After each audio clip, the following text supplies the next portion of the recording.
Bismillahirrahmanirrahim. Perhatian, perhatian, perhatian. Ini adalah pengumuman daripada Polis Diraja Malaysia. Ini buat lainnya kita mula burnout, mula kepenatan, mula hilang semangat. Anak-anak dalam berita memandang dari jauh. Ibu dan ayah melambai dengan esapan datang hati-hati. Allah Akbar. Kasihan, kasihan mereka.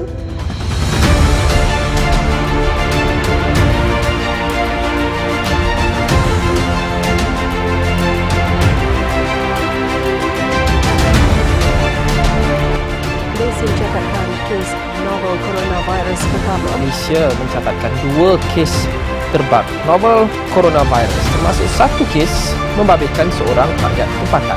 Malaysia has confirmed its first locally transmitted case of the novel coronavirus. Virus corona atau COVID-19. COVID-19 patients. ضد 2019 كورونا فيروس.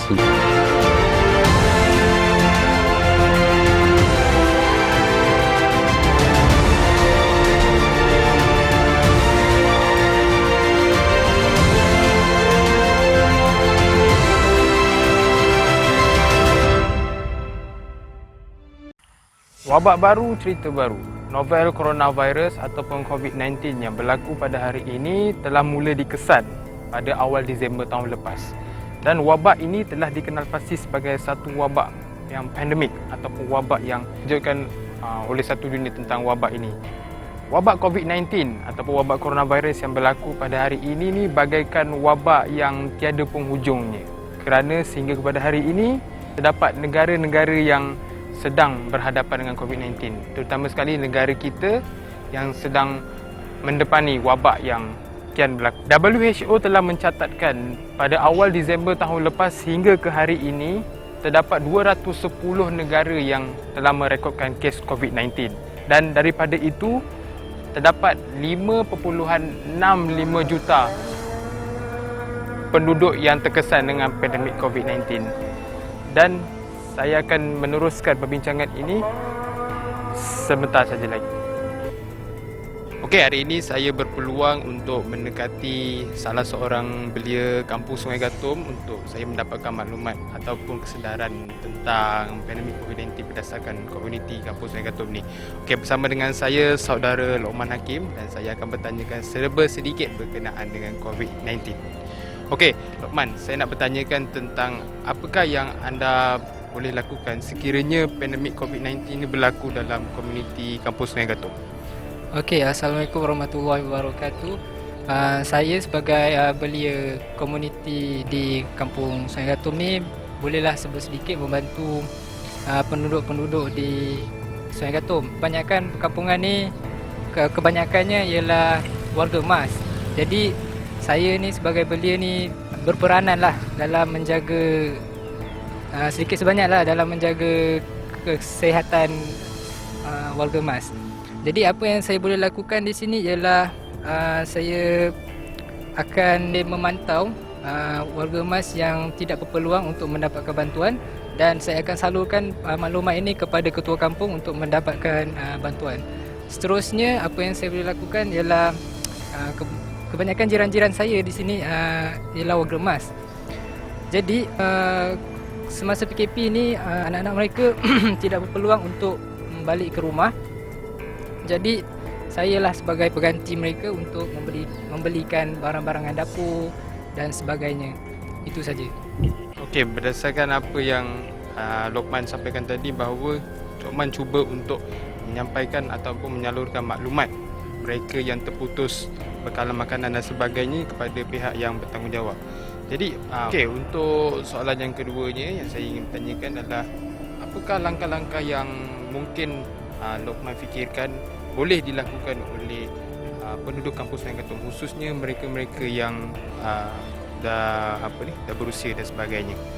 Okey, langkah-langkah ni kita boleh dapati daripada SOP yang telah diberikan oleh Menteri Kesihatan sendiri dengan memakai mask, menggunakan hand sanitizer dan mengamalkan jarak sosial sebanyak 1 meter. Satu, dengan kebanyakan penduduk di Sungai Gatom ini kebanyakannya adalah orang tua. Jadi kita tidak boleh selalulah menjumpai ataupun melawat warga-warga emas di kampung tersebut. Itu saja. Okey, individu kedua yang ingin saya temu ramah adalah merupakan seorang belia juga untuk kampung Sungai Gatum ni, dan saya ingin mendapatkan beliau punya pandangan berkenaan dengan COVID-19 ini. Okey, bersama dengan saya saudara Ijat. Okey, saudara Izzat, saya nak tanya, apakah kesedaran yang boleh saudara Izzat mainkan sewaktu pandemik COVID-19 ini, khususnya untuk keluarga dan juga komuniti di sekitaran kampung Sungai Gatum ni? Okey, bismillahirrahmanirrahim. Saya Muhammad Izzat. Okey, jawapan saya sebagai survivor untuk dalam situasi sebegini. Saya sebagai belia, wakil belia ataupun anak kepada keluarga. Peranan saya dalam menjaga kesihatan family saya mengambil langkah yang baik dari segi untuk mengelakkan atau menjauhi sebarang risiko terdedah pada penyakit. Contohnya, kami sekiranya ada parcel datang rumah, kami akan minta wakil untuk mengambil seorang saja. Lepas tu bila pulang ke rumah, kami akan biarkan barang tersebut dalam tempoh 6 jam untuk mengelakkan sebarang kontak daripada penyakit terhadap barang tersebut. Seterusnya untuk bagi membeli barang macam keperluan harian seperti makanan atau minuman, kami mewakilkan seorang dalam keluarga untuk pergi membeli. Dan selepas pulang daripada membeli barang, diminta untuk dia basuh, membersihkan diri, dan baju yang digunakan hendaklah bersih. Okey, berdasarkan apa yang saudari Izzat sampaikan tadi adalah berkenaan tentang cara yang boleh dimainkan dan oleh saudari Izzat untuk menangani wabak COVID-19. Dan soalan kedua saya adalah macam mana ataupun apakah sumber-sumber maklumat yang diperolehi untuk saudari Izzat mendapatkan berita tentang COVID-19, khususnya untuk memberitahu kepada masyarakat dan juga kepada keluarga? Okey, dalam era zaman maju seperti ini, kita semestinya mudah untuk mendapatkan info-info atau maklumat terkini tentang COVID. Jadi dari apa yang saya sampaikan, apa yang saya cuba sampaikan, kini rakyat mudah mendapatkan maklumat daripada telefon dan internet. Ini mudah, hanya membuka laman-laman web Kementerian Kesihatan Malaysia, kita dapat tengok maklumat terkini tentang penyakit COVID ni. Selain daripada page Kementerian Kesihatan Malaysia, sebagai rakyat Malaysia, kita sepatutnya catch up lah dengan benda ni. Seperti kalau macam Twitter atau Instagram, kami akan follow page-page yang akan menyampaikan maklumat-maklumat yang sahih, bukan yang seperti palsu.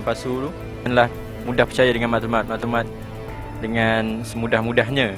Sebaliknya, selidiklah dahulu sebelum menyebarkannya dan menyampaikan kepada orang yang lain. Itu sahaja daripada saya. Sekian, terima kasih. Ya, terima kasih Izzat. Okey, apa yang saya dapat rumuskan di sini hasil daripada dua orang yang saya temu pada hari ini menjelaskan bahawa kesedaran mereka adalah sama berkenaan dengan pandemik COVID-19 ini. Yang pertama adalah mereka cuba menjaga keluarga mereka dengan sebaik mungkin, iaitu dengan mengamalkan langkah-langkah yang ditekankan oleh Kementerian Kesihatan. Dan yang keduanya, mereka berperanan sebagai komuniti, iaitu dengan menjalankan tanggungjawab sosial mereka.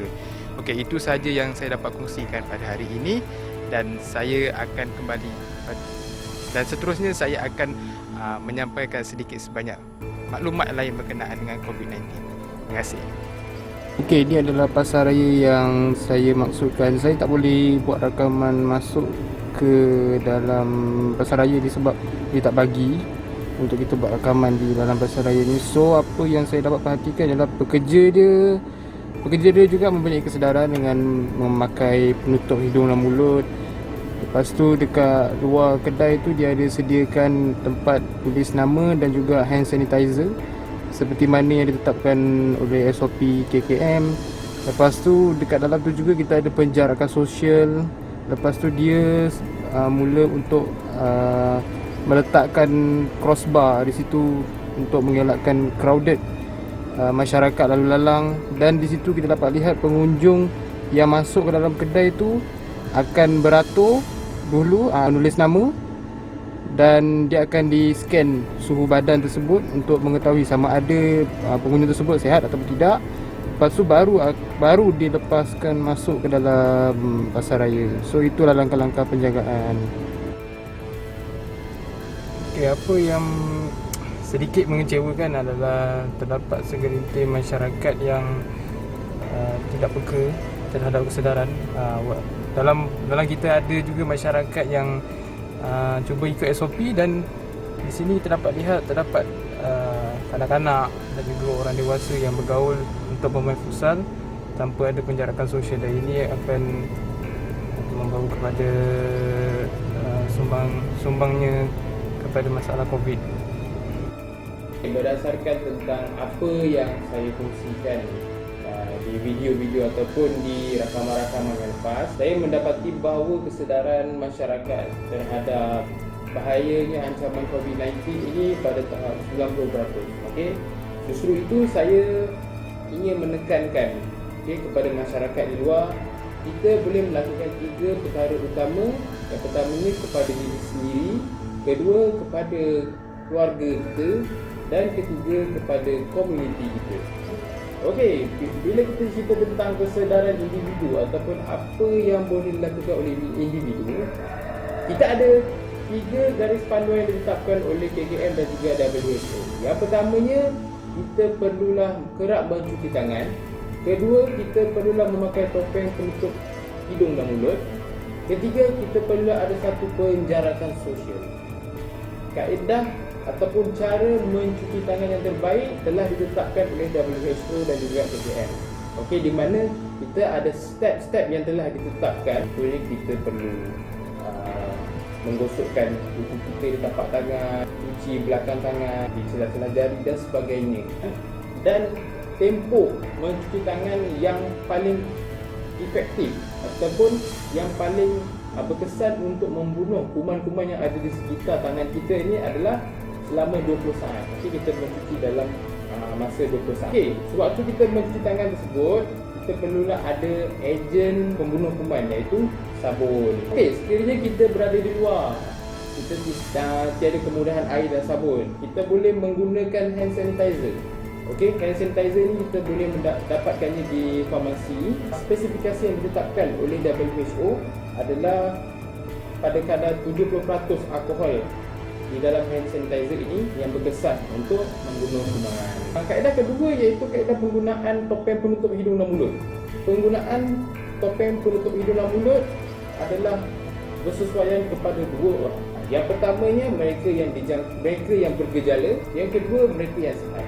Sekiranya mereka yang bergejala, mereka memakai emas, mereka memakai emas, mereka dapat mengelakkan penyakit yang mereka alami tersebut menjangkiti orang lain. Sekiranya kita yang sihat ni kita pakai emas, dapat pastikan bahawa orang yang berpenyakit di luar sana tidak boleh menjangkiti diri kita sendiri. Sehingga ke hari ini, apa yang saya dapat perhatikan bahawa penggunaan topeng penutup hidung dan mulut ini rata-ratanya tidak mengikuti spesifikasi yang ditetapkan. Ada yang menggunakan topeng penutup hidung dan mulut selain daripada facial mask begini, ataupun topeng penutup mulut dan hidung N. Itu sahaja 2 topeng penutup hidung dan mulut yang disarankan. Ketiganya adalah penjarakan sosial. Penjarakan sosial ini adalah sangat penting apabila kita berada di kawasan umum. Contohnya kita pergi ke pasar, pergi ke kedai dan sebagainya. Bila kita nak membeli barang, kita perlu memastikan jarak kita dengan orang lain perlu ada at least 1 meter. Okey. Sisa yang kedua iaitu penjagaan keluarga ataupun kesedaran untuk keluarga kita. Yang pertamanya, bila kita bercakap tentang keluarga, boleh kita mainkan di sini adalah keluarga boleh mewakilkan seseorang untuk melakukan sesuatu perkara. Contohnya, kita boleh mewakilkan seseorang untuk pergi ke kedai, membeli barang dan sebagainya. Perlulah membawa seluruh ahli keluarga untuk keluar beli barang semata-mata. Hanya seorang saja Yang keduanya, sekiranya kita membeli barangan online, kita akan mewakilkan seseorang untuk menguruskan barang tersebut, okey, menguruskan barang, dan barulah membawa masuk barang itu ke dalam rumah. Okey, sebab PKPB ni kerajaan dah membuka berbagai jenis sektor. Bagi mereka yang keluar bekerja, bagi mereka yang perlu berjumpa dengan ramai orang, berjumpa dengan rakan-rakan, apabila mereka pulang ke rumah, yang pertamanya mereka jangan sentuh ahli keluarga yang lain. Baiknya mereka perlulah mandi dan juga membersihkan diri, okey, serta membasuh pakaian yang mereka pakai tadi supaya dapat mengelakkan virus tersebut menjangkiti ahli keluarga. Okey. Yang ketiga, kesedaran komuniti. Kesedaran komuniti ini kita lihat kurang sikit. Kesedaran komuniti sebab kita sibuk jaga diri kita sendiri sampai komuniti kita pun kita tak hiraukan. Okey. Apa yang kita dapat lakukan di sini adalah yang pertamanya, tanggungjawab sosial. Kawasan komuniti kita terdiri daripada pelbagai jenis masyarakat. Ada yang mereka tidak berkemampuan, ada yang berpenyakit, ada yang uzur, ada yang mempunyai golongan warga emas dan sebagainya. Mereka ini adalah merupakan mereka yang tidak mempunyai keupayaan. Okay? Tidak mempunyai keupayaan untuk melakukan sesuatu.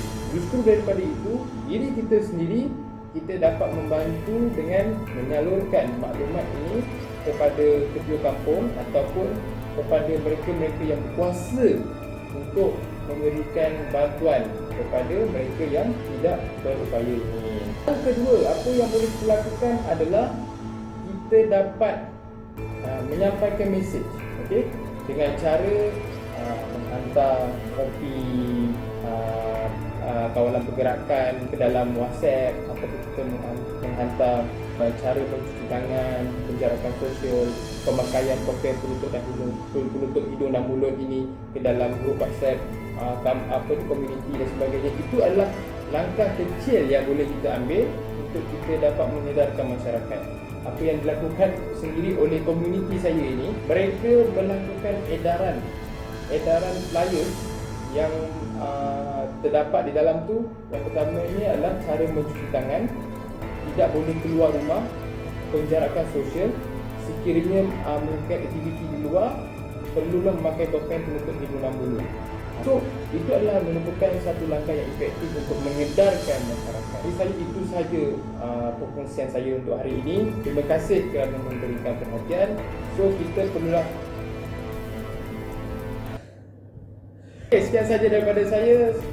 Saya harap kita jaga diri kita, jaga keluarga, jaga komuniti, stay at home, stay safe, pastikan kita tidak melakukan apa-apa kesalahan ataupun kita melanggar SOP yang telah ditetapkan oleh kerajaan. Kita sama-sama berganding bahu untuk pastikan wabak COVID-19 ini dapat diputuskan dan kita pasti menang. Okey? Assalamualaikum warahmatullahi wabarakatuh.